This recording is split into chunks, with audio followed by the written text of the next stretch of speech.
नमस्कार, मैं हूं श्वेता सिंह, रीमा पराशर मेरे साथ हैं।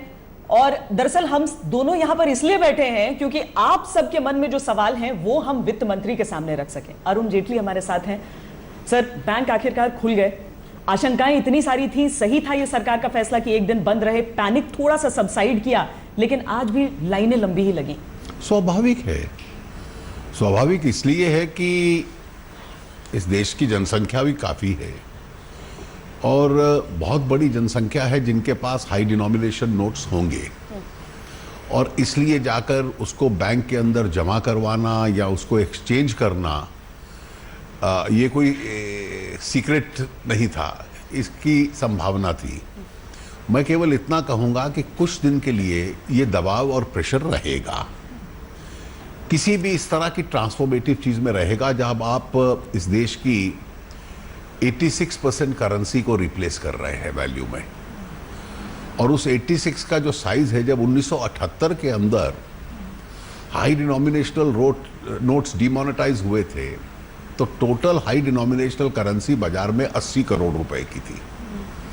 आज जो हाई डिनोमिनेशनल करेंसी है वो 14 लाख करोड़ की है। तो इसलिए दोनों के बीच में जमीन आसमान का अंतर आप समझ सकते हैं। जितने दुनिया के विकसित देश हैं, डेवलप्ड कंट्रीज हैं, वहां जीडीपी का 4% करेंसी के शेप में होता है, हमारे यहाँ 12% है। और इसलिए इतना बड़ा ऑपरेशन आपको करना है, उसको सीक्रेट रखना था, स्वाभाविक था, नहीं तो हवाला शुरू हो जाता, एक्सचेंज शुरू हो जाता पहले, और उसके बाद बिना किसी बड़ी घटना के इसको धीरे धीरे हम स्मूदर आउट कर लें। अब उसकी जो रिप्लेसमेंट करेंसी आएगी वो देश के 1.25 लाख बैंकों तक पहुंचाना, लाखों डाकघरों तक पहुंचाना, बिजनेस कॉरेस्पॉन्डेंट्स तक पहुंचाना, उसको पर्याप्त मात्रा में रिप्लेसमेंट करेंसी को वहां पहुंचाना। ये भी होगा कि कई स्थानों पर खत्म हो गई, फिर उसको रिजर्व बैंक रिप्लेनिश करेगा, उसको दोबारा डालेगा।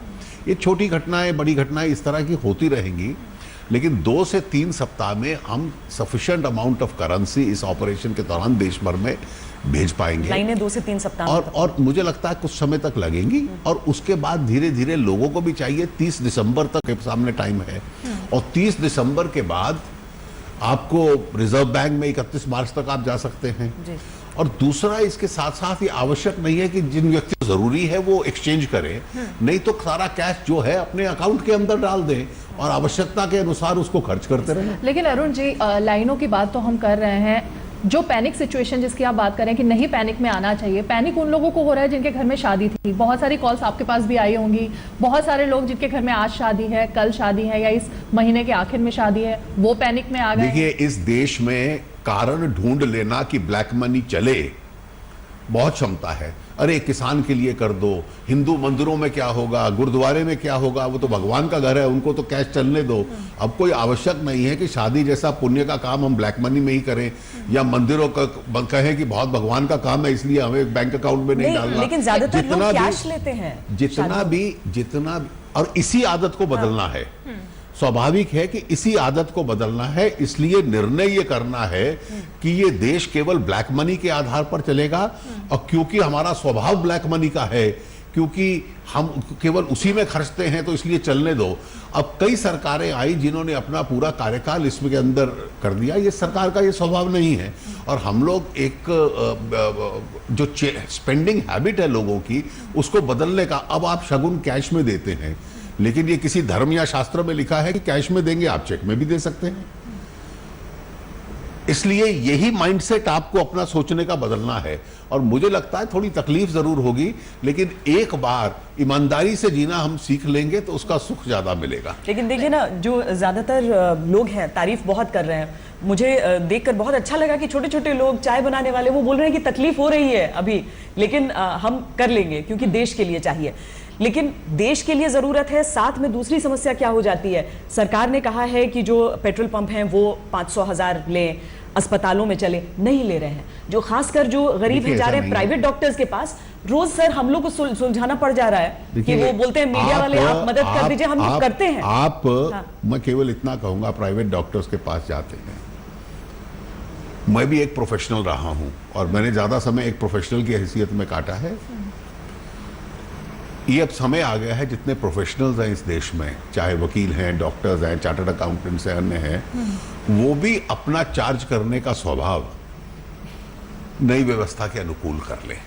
ये कहीं आवश्यक नहीं है कि मैं अगर डॉक्टर हूं तो मैं केवल कैश में ही रहूंगा।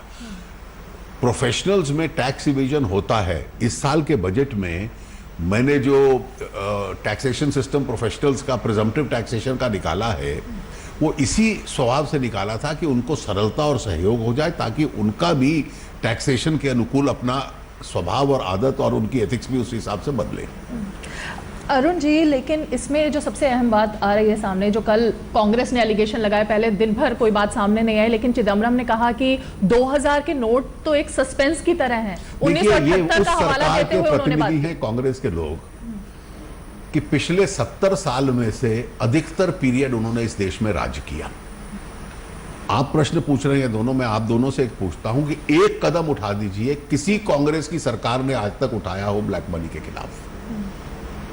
3 बार चिदम्बरम साहब वित्त मंत्री रहे, एक कदम उन्होंने ब्लैक मनी के खिलाफ उठाया हो। 10 साल में मनमोहन सिंह जी की सरकार रही, एक कदम आपको याद नहीं होगा जो काले धन के खिलाफ उठाया। क्या वो कॉलमिस्ट हैं सिर्फ कि मैं कुछ करूंगा नहीं, दूसरे करेंगे तो उससे कॉलम में टिप्पणी लिखूंगा? स्वभाव ये है कि इस देश के अंदर जब पहले नोट छपते थे, उसके बाद मुद्रास्फीति इन्फ्लेशन बढ़ी है, और इसलिए एक्सपेंडिचर में भी सहूलियत होनी चाहिए। रिजर्व बैंक ने, जिसका कानून में अधिकार है इसका सुझाव देने का, रिजर्व बैंक ने सुझाव दिया था 1.5 साल पहले कि हमें अब 5,000 और 10,000 रुपए के नोट्स की आवश्यकता है स्पेंडिंग की वजह से। सरकार ने उस सुझाव को नहीं स्वीकार किया था और रिजर्व बैंक को कहा कि इस पर पुनः आप विचार कीजिए।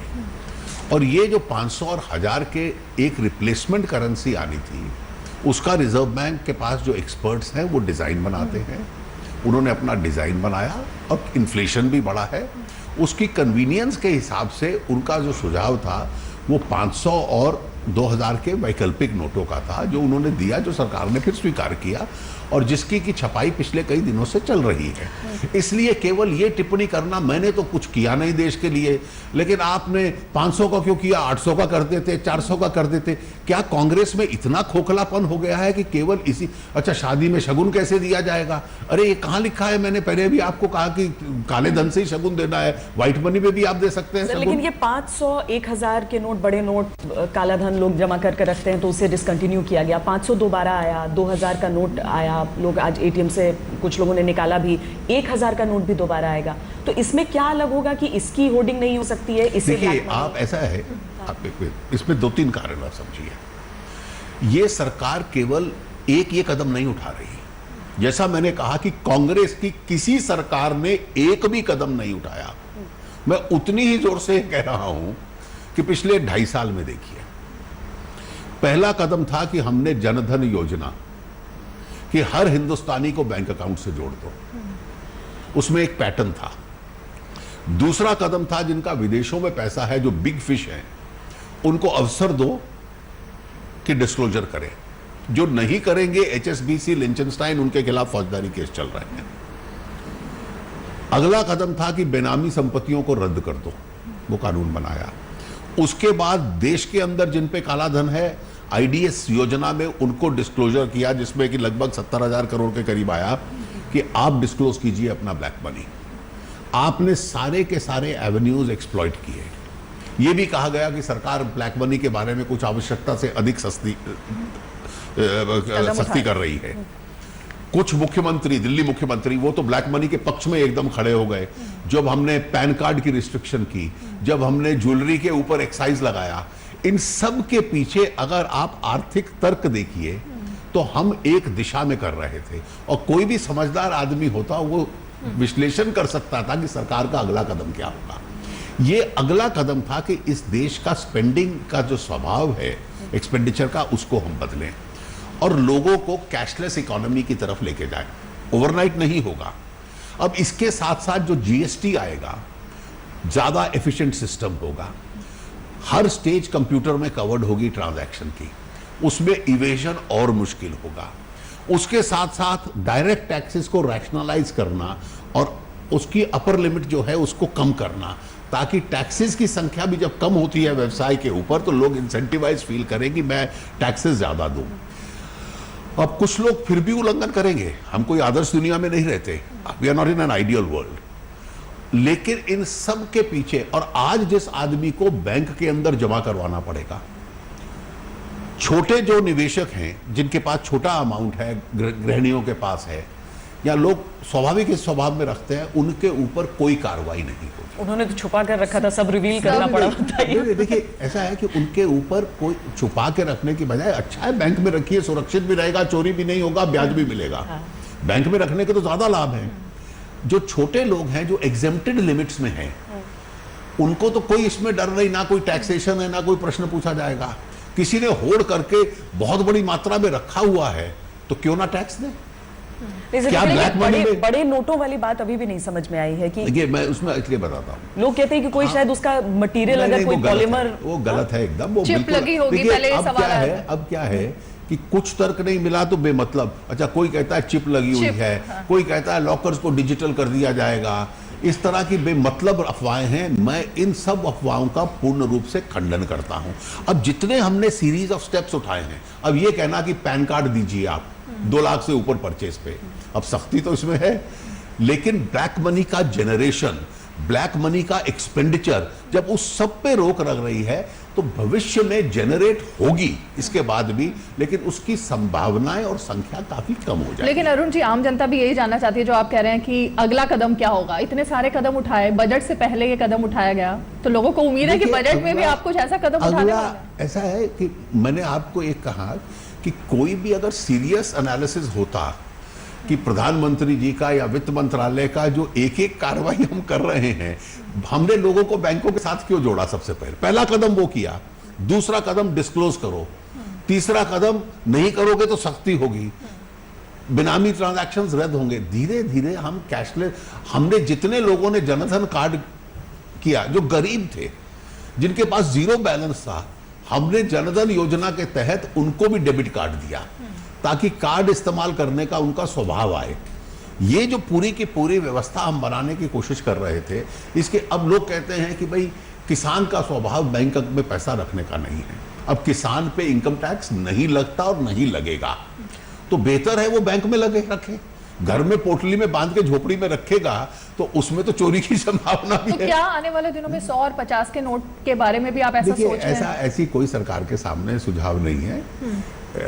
ये छोटी करेंसी की आवश्यकता रहती है, छोटे लोगों की ट्रांजैक्शन की, वो चलती रहेगी, ऐसी कोई संभावना नहीं है। लेकिन जनरली वर्ल्ड में ज्यादातर कंट्रीज में हम देखते हैं कि जो बड़े डिनोमिनेशन के नोट्स होते हैं वो कम होते हैं दूसरे की वो अपेक्षा। इसलिए होता है कि उन डेवलप्ड कंट्रीज का क्रेडिट कार्ड और डिजिटल इकोनॉमी का बहुत बड़ा स्वभाव बन गया है।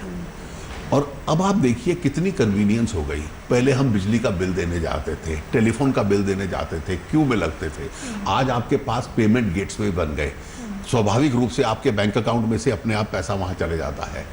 धीरे धीरे इस देश के अंदर भी इस तरह की सुविधा रखना, और ये सुविधा तब आएगी जब लोग पैसा बैंकों में रखेंगे। अब इसके आप लाभ देखिए।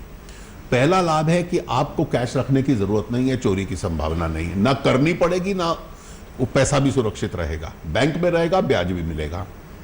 बैंकों के पास पैसे की संख्या बढ़ेगी, इस देश की उद्योग और इंडस्ट्री को सपोर्ट करने की उनकी क्षमता बढ़ेगी। आज इस देश के अंदर हमें उधार लेकर सरकार का खर्चा चलाना पड़ता है। इस वर्ष भी 4 लाख 5 लाख करोड़ रुपया उधार लेती है सरकार, उस पर ब्याज देते हैं। अब सब लोग टैक्स देना शुरू कर दे तो इसकी आवश्यकता नहीं है। जो बेचारे गरीब गांव में रहते हैं, जो पिछड़े इलाकों में रहते हैं, जहाँ डेवलपमेंट नहीं हो रहा, उसको सपोर्ट करना, देश के अंदर इंफ्रास्ट्रक्चर बनाना। वैसे तो हम देशभक्ति और सेना की बात करते हैं, लेकिन सुरक्षा के इक्विपमेंट के लिए कई बार हमारे पास पैसे नहीं होते। इस तरह की रिपोर्ट आने लगी कि अब पाकिस्तान ये तय करने में लगा हुआ है जो काउंटरफीट करेंसी है उसे किस तरीके से जो 100 रुपए के नोट है उन्हें भी किया जाए। तो मैं दोबारा उस सवाल पर आना चाहूंगी कि हमने क्या इसे नकल प्रूफ किया है? हमारा रिजर्व बैंक ऑफ इंडिया जो सिक्योरिटी फीचर्स इसमें डालता है, हाँ, वो हाईएस्ट ग्लोबल स्टैंडर्ड्स के हैं। इसका एक और लाभ मैं आपको बताऊं, एक तो केवल टैक्स इवेजन है, वो एक तकलीफ है।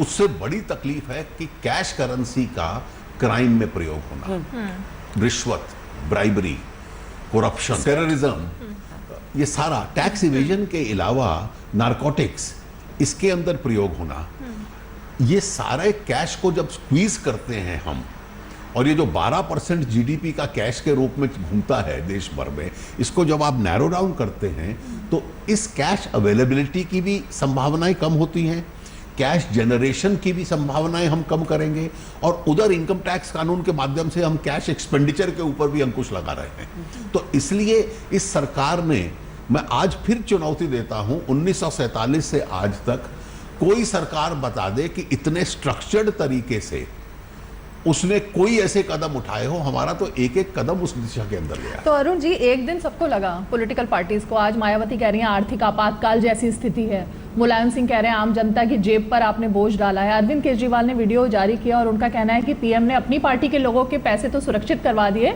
और अब स्विस बैंक में जिनके पैसे हैं उनके लिए आप क्यों नहीं कुछ कर पा रहे? देखिए, मुझे लगता है कि कुछ राजनीतिक दल,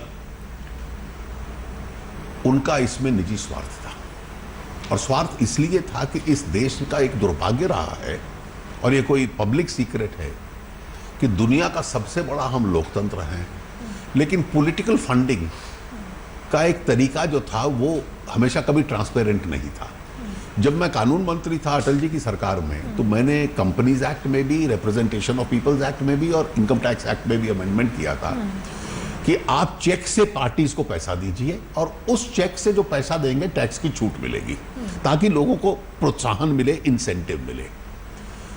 मैं मानता हूं कि अगर लॉजिकल कंक्लूजन तब आप जाएंगे कि जिनके पास पहले जाते थे कि भाई चुनाव में पैसा दीजिए, वो कहेगा भाई भी मेरे पास, मैं कहां से दूं, और वो कहेगा कि मैं मेरे पास है ही नहीं, मैं कहां से दूं, चेक है मेरे पास, आप चेक से ले जाइए।